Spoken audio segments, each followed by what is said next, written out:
What is going on, guys? Welcome back to the channel. I appreciate y'all tuning in. My name is Bradley Taylor and this is the 6 Feet Under Fab Shop.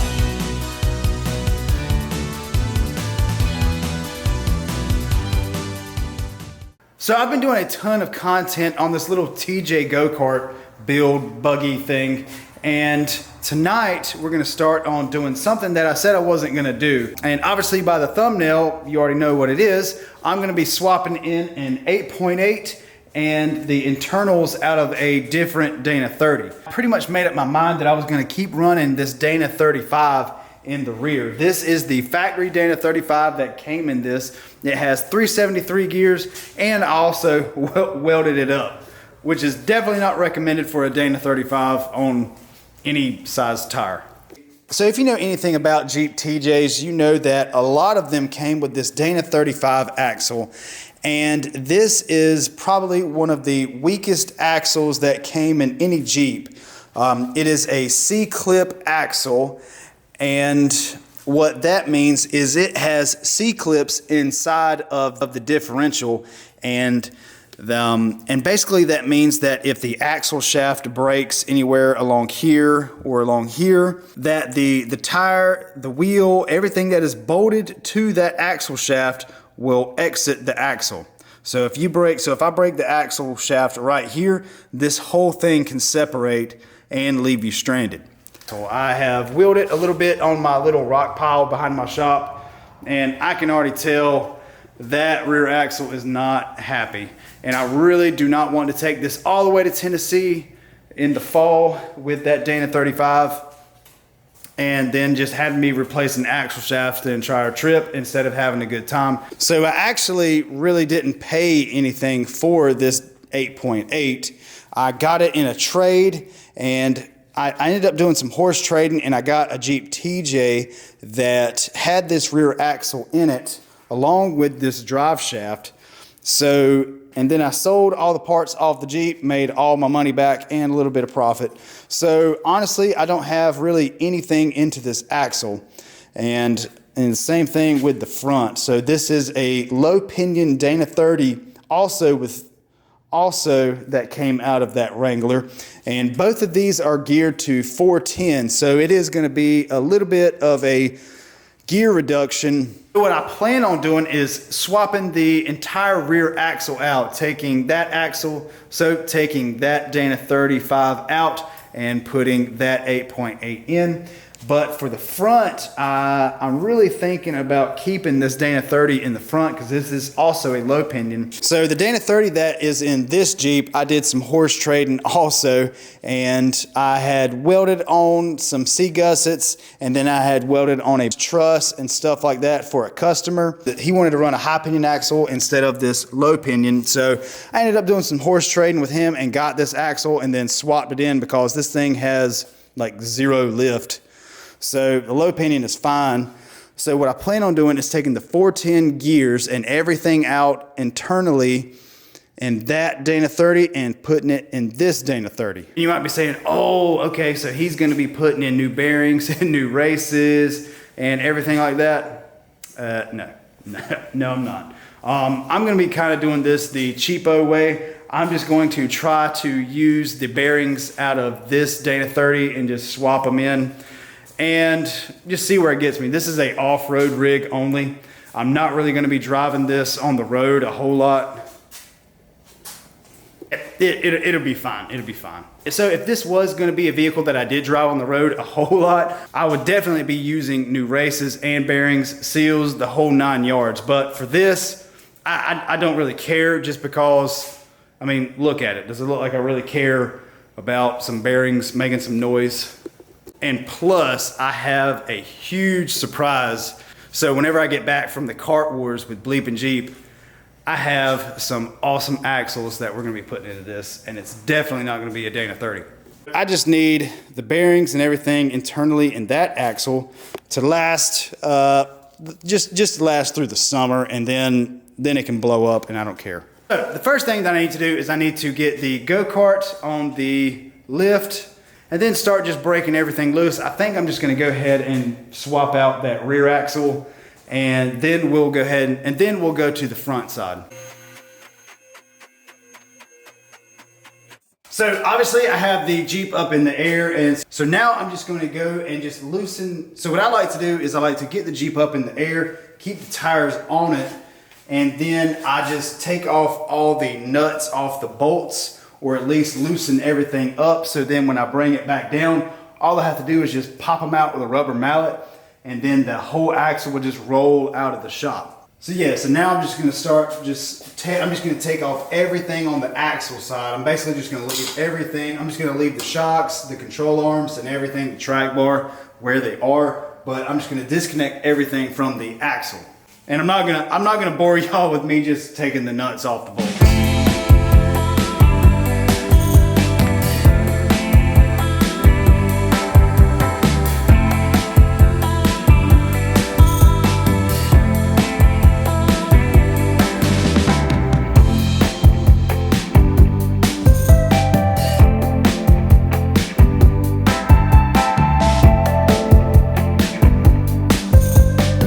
All right, so this doesn't even look like a vehicle anymore. It's so wild looking to me. I have the Dana 35 out, and as you can see, I was pretty much at the balance point.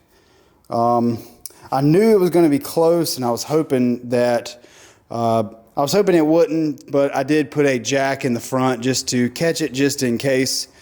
And yeah, so I think it looks pretty weird without a rear axle.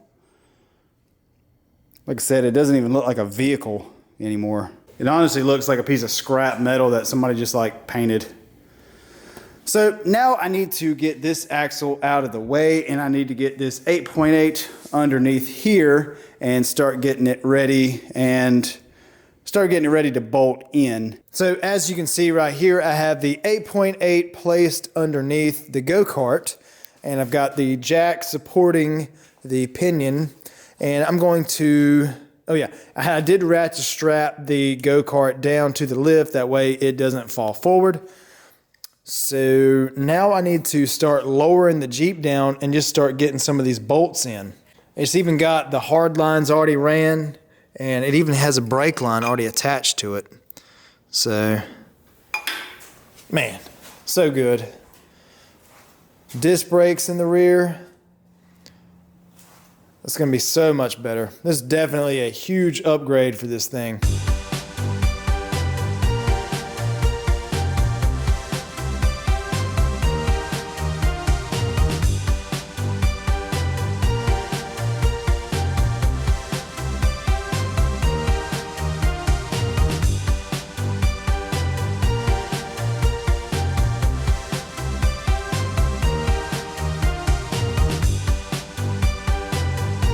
All right, so it is the next night, and as you can see, I have the Go-Kart sitting back on its own weight on the 35s. And I did have some buddies stop by, and while they were here, I did kind of enlist them in helping me get this axle in because it was kind of a pain in the butt. So everything looks really good on the axle except for one thing, and it's kind of the most important thing, I guess. But that would be this pinion angle. Look at this. That thing is flat. That I don't know what's going on there, but it wasn't like that with the old axle. So I don't know if these brackets are just on incorrectly or what, but I believe the only solution is going to be get some adjustable control arms for the top. So I think I'm just going to find some cheapo adjustable uppers and just throw in here, because even the coal bucket pad is... Even the coil spring pad perch is off-centered. So I don't know what's going on. But anyway, it doesn't matter because I'm just going to get some cheapo upper control arms, and then I can put that pinion exactly where I want it to go. But I was kind of worried that I was going to change the rod height of this thing, and it honestly didn't change, and I'm kind of excited about that. I was scared it was going to lift it up too high in the rear, and the rig is pretty level. Don't look at my junky shop. But everything seems pretty level. I know it's kind of hard to see when it's in the lift bay, but it's level to me. So typically what I would do right now is get all of the nuts and bolts in and torque them down. because it's sitting on its own weight, but I can't because I'm waiting for the control arms, the upper control arms to come in. So I think I'm just going to jump to the next step, which is a locker. Yay. So I got this bad boy off of the Amazons, and this is a Spartan locker for a Ford 8.8 axle, and I paid right around a little less than $200 for this. So I ended up selling some stuff off the tub for around 180 bucks, and so I just went ahead and bought this locker with that money, and yeah, so I don't know if that goes towards the budget, but we're gonna say that it doesn't. Before I put this thing up in the air, I'm gonna go ahead and get the fluid out of it, and it looks like there was a little water in there. That ain't good. Ooh. No, it ain't that bad.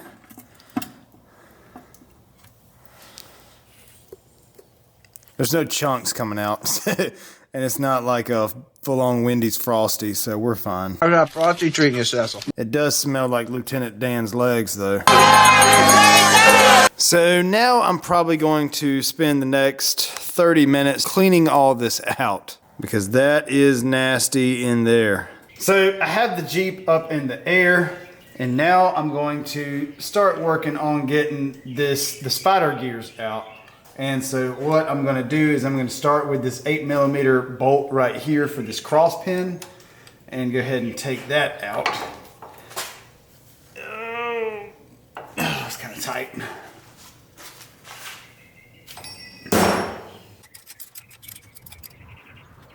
All right, so I'm going to hang on to that. I like to save these just in case. But now I should be able to reach back here and push the cross pin out, and it should easily come out. I like to save those cross pins also. They make really good hammers. Now I'm going to spin this around, and you can see there's 4 spider gears right here. I'm going to hold that still and rotate this, and the spider gears or start falling out. So now you can see right here I've got my C-clips. So you can push in the axle just a little bit now that I got the brakes and stuff off.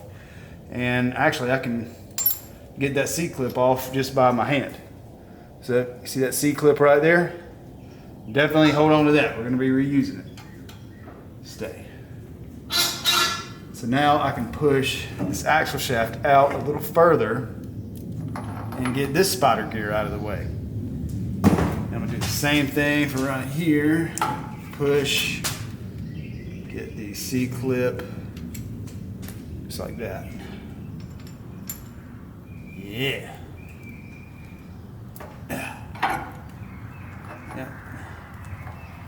Push the axle shaft back out.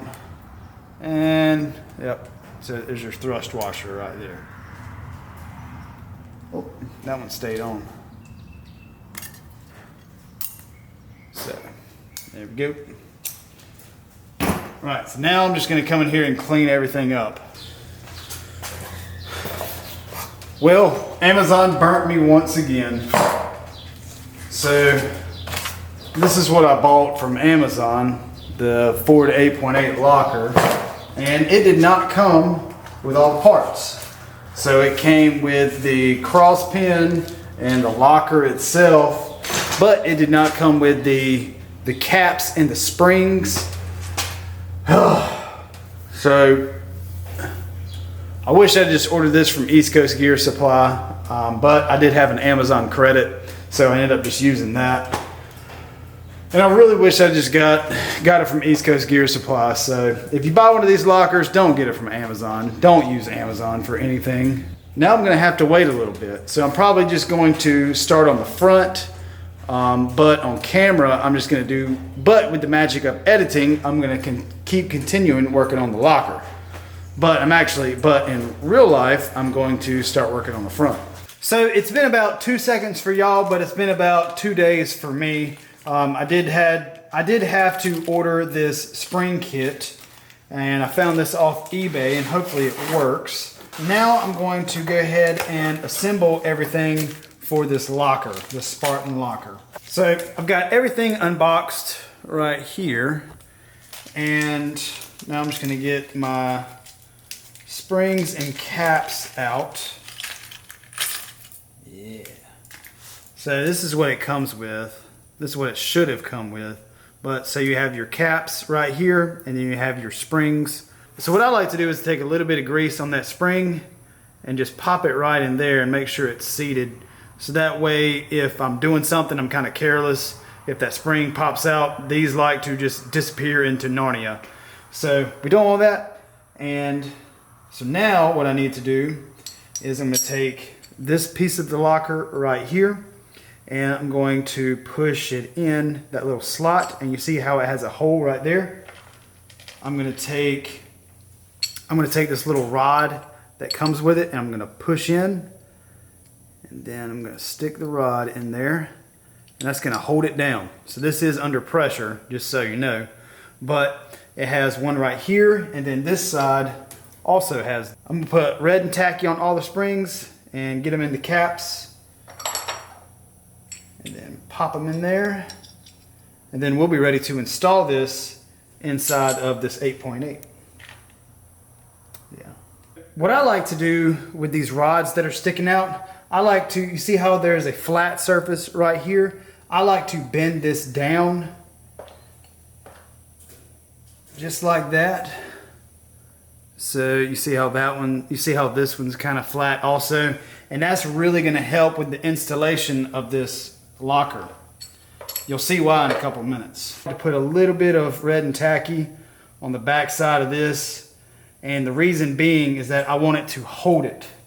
So I'm going to slide this in here just like that, make sure it's seated all the way, and then I'm going to do the same thing for right here. I'm just going to pop this in like that. So now this piece will go in just like this, and I'll put a little bit of red and tacky right there on the mating surfaces. That way, for one, I know it's lubricated, and another thing, it's actually going to hold it together kind of like a super glue for right now. Now, you want to keep in mind this opening spot right here. So that is where the C-clip is going to enter the differential and go onto the axle shaft. So making sure this goes in like this. And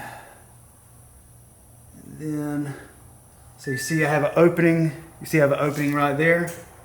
I'm going to take it out just a little bit, and then I'm going to push the axle shaft in. So pushing the axle shaft in, and then I've got my C-clip right ready to go on. Yeah, went right on, no problem.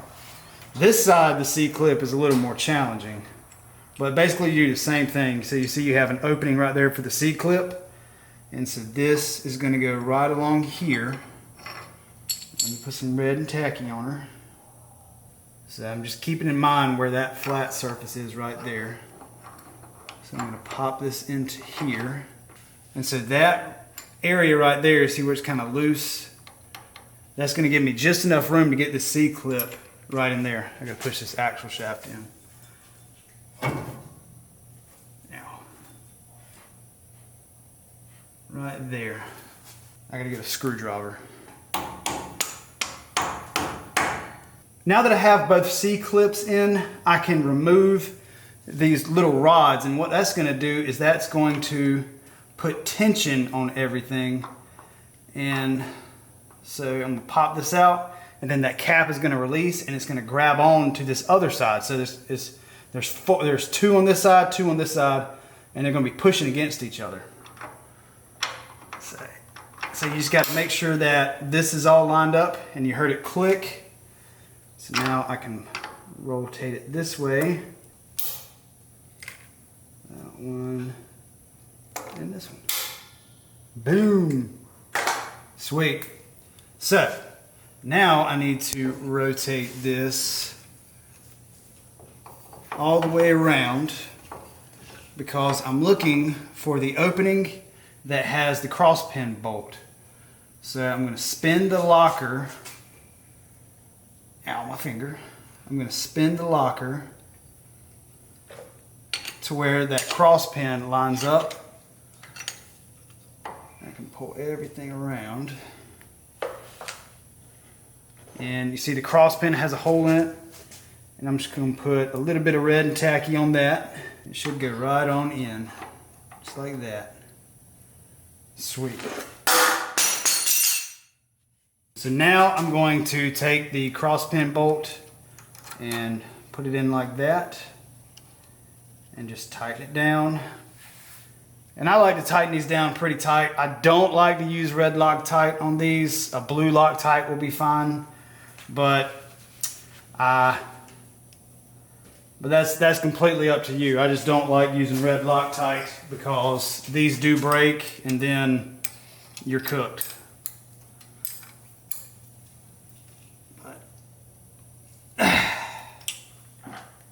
All right. So now I'm just going to get the extra grease off in there. And look at that. She's got a locker. Oh, that look nice. Sweet. So now what I'm going to do is clean everything up, get the rest of this gunk out right here, and then we'll be ready to put some RVT on this and put the diff cover back on.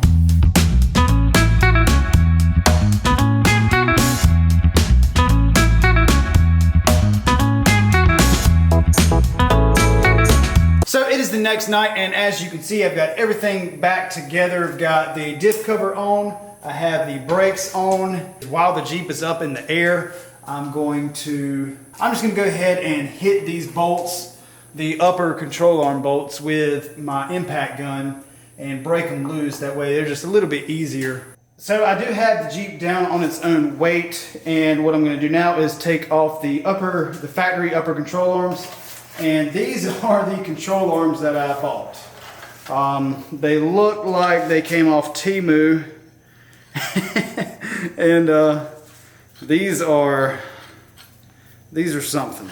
So it's got a poly rubber end on this end right here, and then this end actually has a flex joint. And I don't even know if it flexes, to be honest with you. But this is a eBay special right here, and it looks like something for an RC car. But it did come with the misalignment spacers, so I think that just makes it look cool. Nah, I'm cool. No, you're not. Luckily, these aren't going to be in this rig that long. I do have plans to completely change up all the suspension and axles and everything in this rig eventually, but look at that. Let's see if y'all can see it.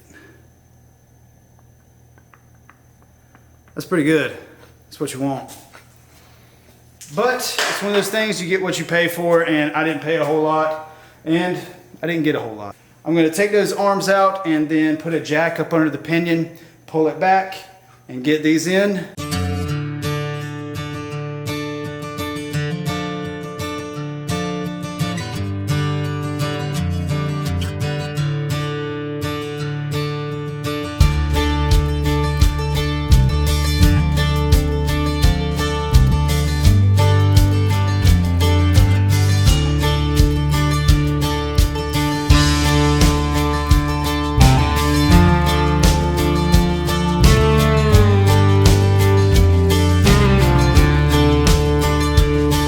I can safely say that the pinion angle is way better than what it was.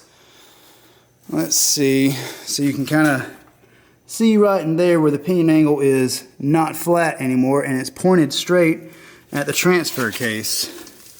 So there's the pinion angle, there's the transfer case. Sweet. So I did take off the upper control arms, and they are wore out. And you can see the upper control arms on the TJs, or any control arms on the TJ, are pretty garbage. But I've got the new ones on. I'm not gonna say they're great, but they did go right in. That was probably the easiest set I've ever put in. But just putting that jack underneath the pinion and rotating it up made a world of a difference, and they just went right in. I need to go around and get all the nuts and bolts on the shocks, the control arm links, everything like that, and get those all torqued down. If you're new to off-road rigs or Jeeps or anything like that, the reason that you want to tighten down everything once it's on its own weight is because that's where it's gonna want to be. So say that this is the frame side and that this side right here by my face is the axle side. So whenever it picks up on the lift, the axle actually drops down. So if you tightened everything down with this control arm at full droop, whenever you put it back down, that rubber is gonna twist on the inside and it's gonna prematurely fail. So that bushing and this control arm is trying to get back to this position when it's sitting at this position at ride height. So always make sure that any of these bushings like this, you torque down on the ground on the vehicle's own weight. So a little shop update. I did not notice how far off I was with this rear track bar. So what I ended up doing was I took a WJ front track bar and put in the rear and then adjusted it, and it lined it up perfect. So only thing I really had to modify was I had to drill out that hole right there to a 9/16 hole and got that perfectly lined up. So the next thing that I have to do is I have to get the drive shaft in, and this is the drive shaft that that came with this 8.8, and it was too short. So I ended up kind of Frankensteining this one. It's no Adams drive shaft, but I think it'll be fine as a spare for right now. So I'm probably just gonna toss this in and just kind of hope for the best. But I'm probably gonna end up going with an Adams drive shaft for the rear just because they pretty much make the best drive shafts for crazy rigs like this.